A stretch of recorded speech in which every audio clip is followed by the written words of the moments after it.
রমজান মাসে সবথেকে বেশি ঝামেলায় পড়তে হয় সেহরিতে খাবার খাওয়া নিয়ে।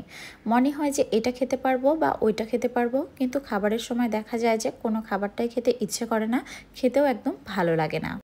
সো হ্যালো এভরিওয়ান, আসসালামু আলাইকুম। সবাই কেমন আছেন? আর এই তো আমি বট কাটতে বসে গেছি অনেক দিন পর।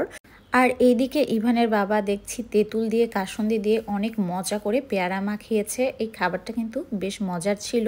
আর এইদিকে আমি রান্নাবান্না শুরু করেছি।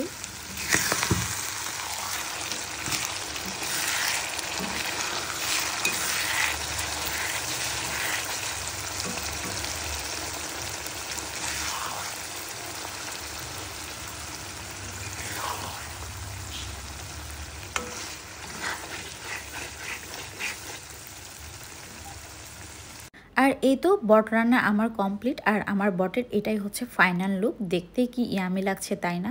তো সন্ধ্যার পর আমরা বের হয়েছিলাম নিউ মার্কেটের উদ্দেশ্যে একটু ঘোরাফেরার জন্য আর একটু ফাস্টফুড আইটেম খাওয়ার জন্য। তো শুরুতে এসে এখানে কিন্তু ফুচকা অর্ডার করে দিচ্ছিলাম। আর এই নিউ মার্কেটের এই বাইতুন জামে মসজিদের অপোজিটে কিন্তু অনেক টাইপের আপনি ফাস্টফুড আইটেম পেয়ে যাবেন, একদম স্টুডেন্ট বাজেট ফ্রেন্ডলি।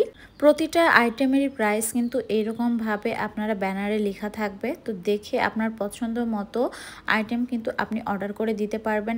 আর এইদিকে আমাদের ফুচকাটা কিন্তু রেডি হয়ে গেছে। আর এই ফুচকার সাথে কিন্তু আপনি 2 ধরনের টক পেয়ে যাবেন। আর এটার প্রাইস মাত্র 50 টাকা। আর খাবারটা অনেক বেশি টেস্টি ছিল। আর এইদিকে আমার 2 ছেলেও ভীষণ রকমের ফুচকা পছন্দ করে, দেখেই বুঝতে পারছেন। তো এখানে ফুচকা খাওয়া শেষ, চলে গেলাম আমরা ভেতরের বাজারে। তো যাওয়ার পর এখান থেকে কলা পছন্দ করে নিচ্ছিলাম। দেখেন কলাগুলো দেখে কিন্তু বেশ ভালো লাগছিল। আর এইদিকে আমার বড় ছেলে একটু রাগ করেছে আমার ওপরে, সে আর গাড়ি থেকে নামে নাই, গাড়িতে চুপচাপ বসে আছে। আর এখানে কিছু টুকিটাকি বাজারের প্রয়োজন ছিল, তো সেটাই সেরে নিচ্ছিলাম এর ফাঁকে। আর খেজুরের যে এত পরিমাণ দাম, আর এর মাঝে ছোট্ট একটা বাবু দৌড়ে চলে এসেছে আমার কাছে, এসে বারবার বলছিল যে আমাকে টাকা দাও, আমার মুড়ি খেতে ইচ্ছে করছে। বেচারির কি মায়াবী চেহারা, তাই না? তো আমি বললাম যে ঠিক আছে চলো, তোমাকে আমি মুড়ি খাওয়াবো।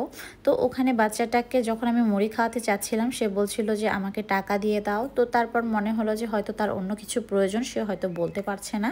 তো তখন আমি তাকে টাকা দিয়ে দিয়েছি। জানি না সে মুড়ি খেয়েছে কিনা, তবে তার টাকাটা নেওয়ার পর তার মুখের হাসি ছিল দেখার মতো।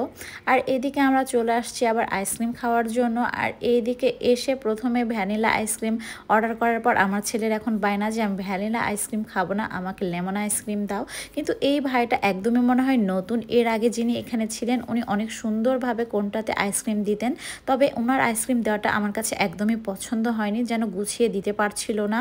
তো আজকের ভিডিও এই পর্যন্তই। সবাই ভালো থাকবেন, সুস্থ থাকবেন, দেখা হবে নেক্সট ভিডিওতে। আর যারা পেজটা এখনও ফলো দেন নাই, অবশ্যই পেজটা ফলো দিয়ে দিবেন। আর ভিডিওটা ভালো লাগলে লাইক, কমেন্ট, শেয়ার করে পাশে থাকবেন। আল্লাহ হাফেজ, টাটা অ্যান্ড টেক কেয়ার।